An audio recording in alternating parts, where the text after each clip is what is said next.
ये चावल ठीक है, ध्यान रहे चावल अच्छे से उबले और प्रत्येक दाना अलग अलग रहना चाहिए। जाओ। अरे अजब थे आप।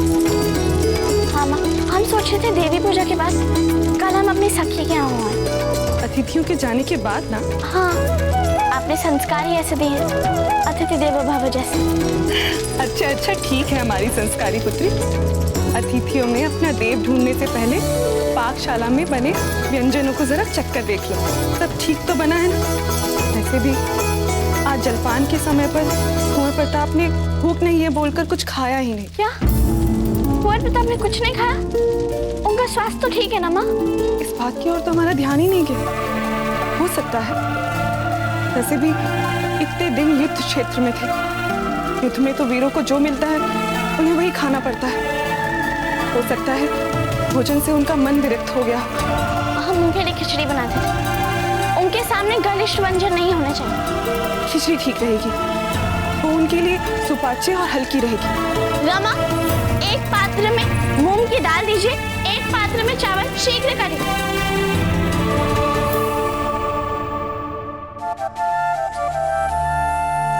वाह, कितनी अच्छी सुगंध आ रही है खिचड़ी में से। कुंवर प्रताप की खिचड़ी तो हाँ ठीक है, नहीं बता रहे। अच्छा दी, अब आप भी चलकर कुछ खा लीजिए, चाहिए? नहीं माँ, हमने कहा है ना, हम पूजा करने के बाद कल व्रत तोड़ेंगे।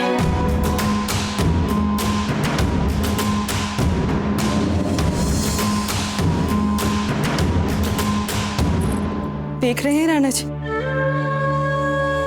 कितनी हठी हो गई है हमारी अजब। हमें तो स्वयं जयंताबाई जी ने अभ्यास करवा दिया हट देखने का। वैसे एक बात कहे हंसाबाई जी, अजब देखी कई बातें हमें जयंताबाई जी की याद दिलाती है।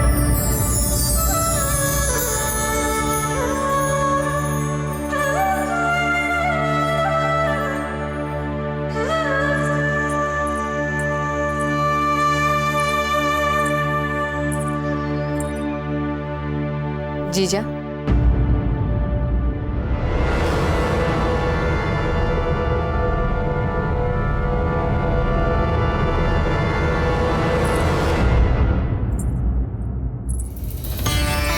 आज हमने सोचा कि हम साथ साथ भोजन करते हैं।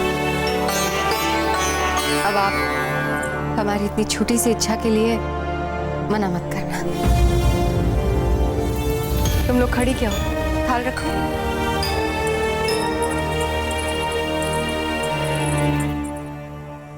कुंवर प्रताप, क्या हुआ? अब भोजन क्यों नहीं कर रहे हैं?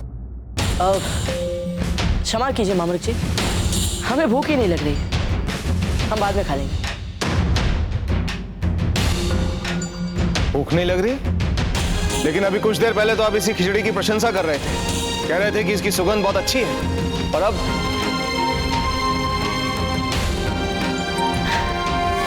हाँ दरियाज, अच्छे भोजन की तो करनी ही चाहिए ना प्रशंसा, पर खाने के लिए भूख भी तो लगे। ये क्या बात हुई? भोजन के समय तो भोजन करना चाहिए ना। सही तो कह रहे हैं। हम सबको आप भिन्न भिन्न प्रकार के व्यंजन परोस रहे हैं और इन्हें परोस रहे हैं खिचड़ी। कहां से भूख लगने वाली है? अरे नहीं मामूलिक जी, ऐसी कोई बात नहीं, हमें तो खिचड़ी बहुत अच्छी लगती है, पर क्या करें, अब भूख ही नहीं लग रही है।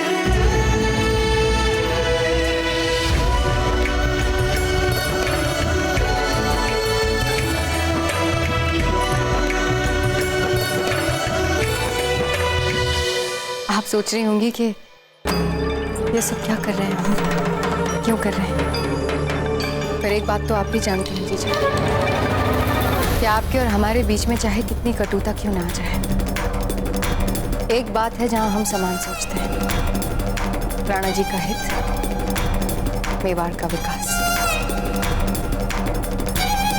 इसलिए हमें लगा कि आपसे मिलना आवश्यक हो गया। हम जानते हैं जीजा कि आप कुंवर प्रताप का विवाह अजब्ती से कराना चाहती हैं, पर आप इतनी समझदार है, दूरदर्शी है, फिर भावुक होकर यह हट पकड़कर क्यों बैठी हैं? आप जानती हैं ना कि भविष्य में मेवाड़ को और कुंवर प्रताप का कैसा अहित हो सकता है। यदि इस बहाने फिर से आप हमारे सामने अजबदे के विरुद्ध विष उगलना चाहती है तो धीर बाई जी, क्या कम प्रयास किए हैं आप?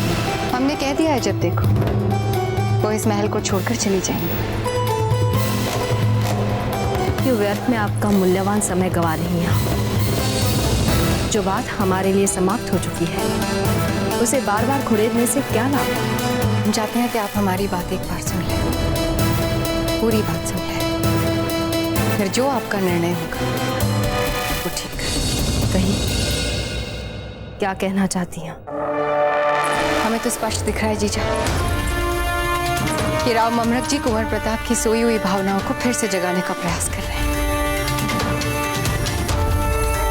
अजबदे और कुंवर प्रताप के मरे संबंधों को पुनर्जीवित करने का प्रयास कर रहे हैं। तभी तो कुंवर प्रताप और राणा जी को बीच मार्ग से बिजोलिया ले गए। अब आप ही बताइए, क्या बिजोलिया में हमारे महलों से अधिक सुविधाएं हैं विश्राम की? पर नहीं, बात यहाँ कुंवर प्रताप और राणा जी के विश्राम की है ही नहीं, बिजोलिया के अपने स्वार्थ की है। और हम जानते हैं बिजोलिया अपने लाभ के लिए, अपने विकास के लिए हर उपलब्ध अवसर को बनाएगा। मेवाड़ को कुंवर प्रताप और राणा जी ने अपने अथक परिश्रम से जो ऊंचाइयां दी है, यदि हम मारवाड़ से मित्रता ना रखें तो क्या मेवाड़ इन ऊंचाइयों को कामयाब रख पाएगा? आप ही बताइए जीजा, मेवाड़ को किसमें लाभ है, मारवाड़ से मित्रता में या फिर बिचौलिया से? पुरोहित जी वाली बात भूल गई ना? विवाह से उनको मांगल्य बल प्राप्त, कुंडली का सप्तम भाव सुदृढ़ होने से उनका सहयोगी पक्ष भी प्रबल हो जाएगा। उनके लिए बहुत अच्छा रहेगा। मांगल्य बल वाली जो बात बताई थी उन्होंने, उसका तो हम एक ही अर्थ निकालते हैं, लाखों की सेना, जहां सहस्त्रों अश्वरोही सैनिक हो, सहस्त्रों हाथी। ये सब कुछ किसके पास है? मारवाड़ के पास जीजा। बहुत शक्तिशाली राज्य है मारवाड़। यदि हमारे कुंवर प्रताप का ब्याह फूल कवर से हो गया तो इसका एक ही अर्थ है, हमारे कुंवर प्रताप के लिए आजीवन सुरक्षा कवच। और ये बात तो आप भी जानती हैं जीजा कि सारे राजनीतिक उतार चढ़ाव के उपरांत दोनों राज्यों में मैत्री हो चुकी है। कुंवर प्रताप और फूल कवर के बीच मैत्री हो चुकी है। अब यही सही समय है कि हम कुंवर प्रताप को फूल कवर की ओर प्रोत्साहित करें, अजबदे की तरफ नहीं। आइए भोजन कर लेते हैं।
हमें तो खिचड़ी बहुत अच्छी लगती है, पर क्या करें, अब भूख ही नहीं लग रही है। अब भलाई ये क्या बात? भोजन भी नहीं किया। पता नहीं किस बात का क्रोध जता रहे हैं।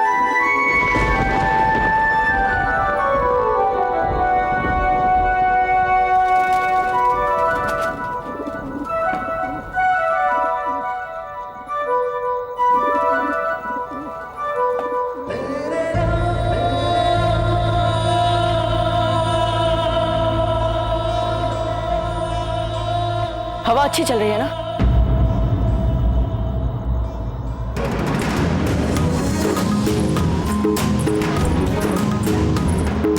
यदि आपको हमारे हाथ के बनाए हुए भोजन में रुचता नहीं है, फिर क्यों आए यहाँ?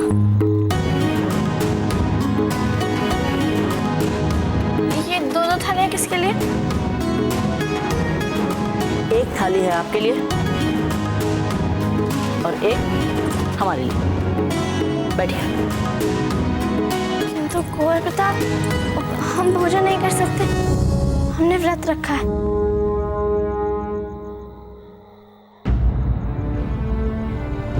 ठीक है, हम भी नहीं करेंगे। प्रताप सिंह नाम है हमारा। भूख पर नियंत्रण करना हमें भी आता है। रुकिए कुंवर प्रताप, बैठ जाइए, भोजन कर लीजिए।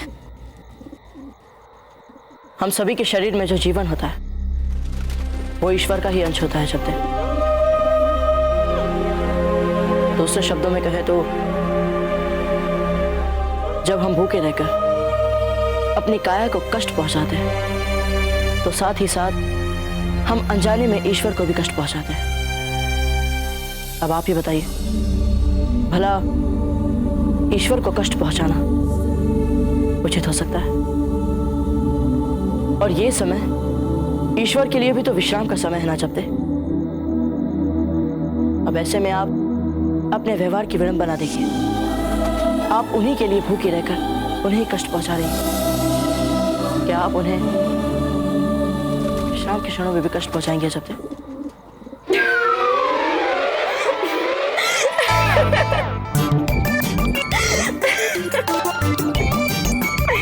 वाह वाह कुंवर प्रताप, कहता है प्रस्तुत किया।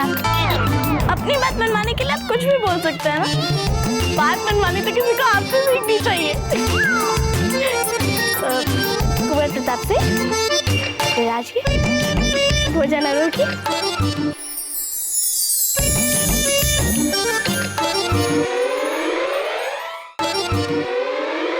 वैसे कुंवर प्रताप, आपने बहुत अच्छा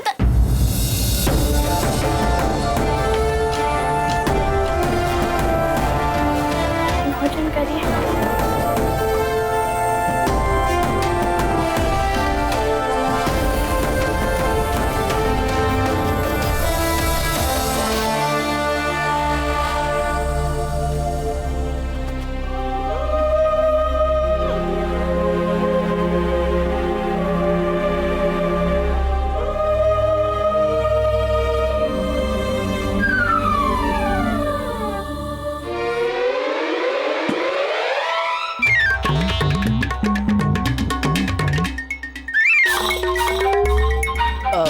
अजय दे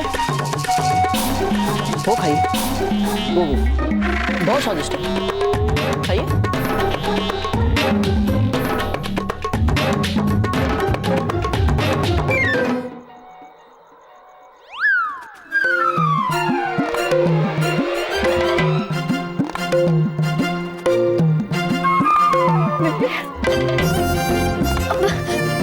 मिर्ची, कुंवर प्रताप, पानी पी लीजिए।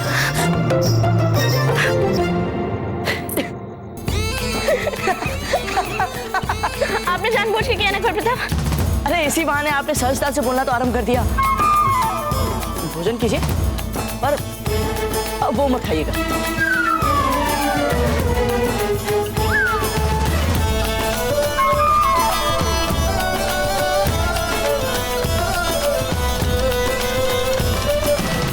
होशियार, खबरदार, रुकैया बेगम पधार रही है।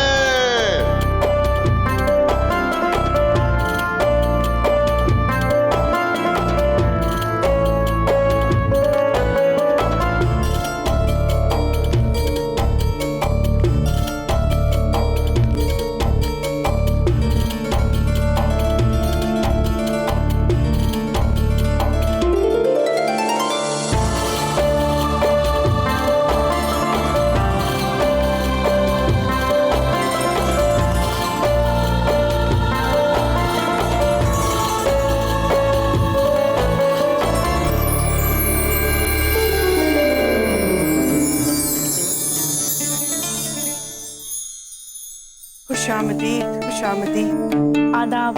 जीते रहे। आदाब। आदाब।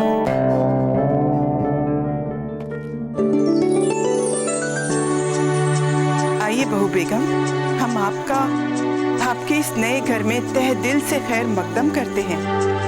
तशरीफ रखिए इस महल में।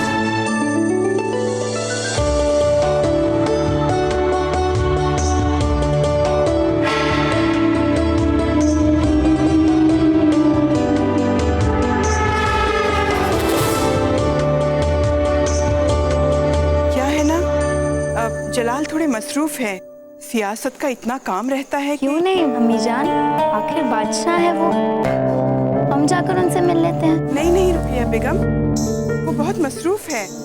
हम आपसे वादा करते हैं, हम जल्द ही आप दोनों की मुलाकात करवा देंगे। घबराइए मत अम्मी जान, हम कभी भी उनके जरूरी काम में खलल नहीं डालेंगे। वो जहाँ भी है हम वहीं जाकर मिलेंगे उनसे। ठीक है, आइए हम आपको उनके दीवाने आम तक ले चलते हैं।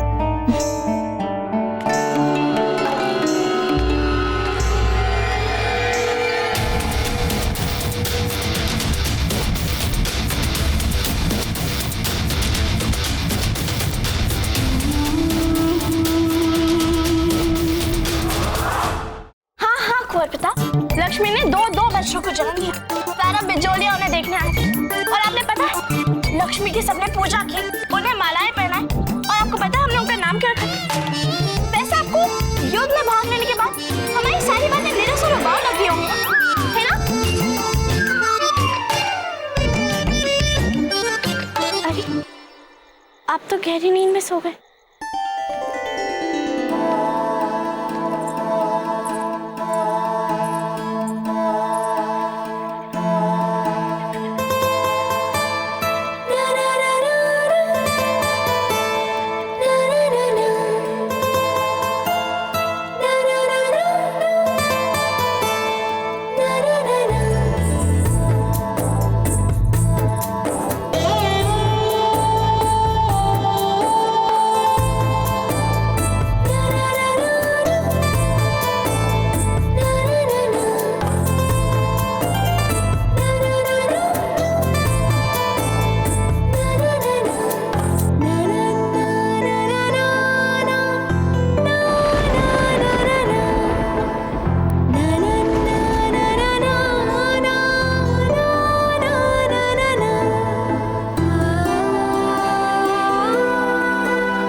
मेवाड़ के वीर महाराणा प्रताप के जीवन को करीब से जानने के लिए चैनल को सब्सक्राइब करें और बेल आइकॉन दबाना न भूलें।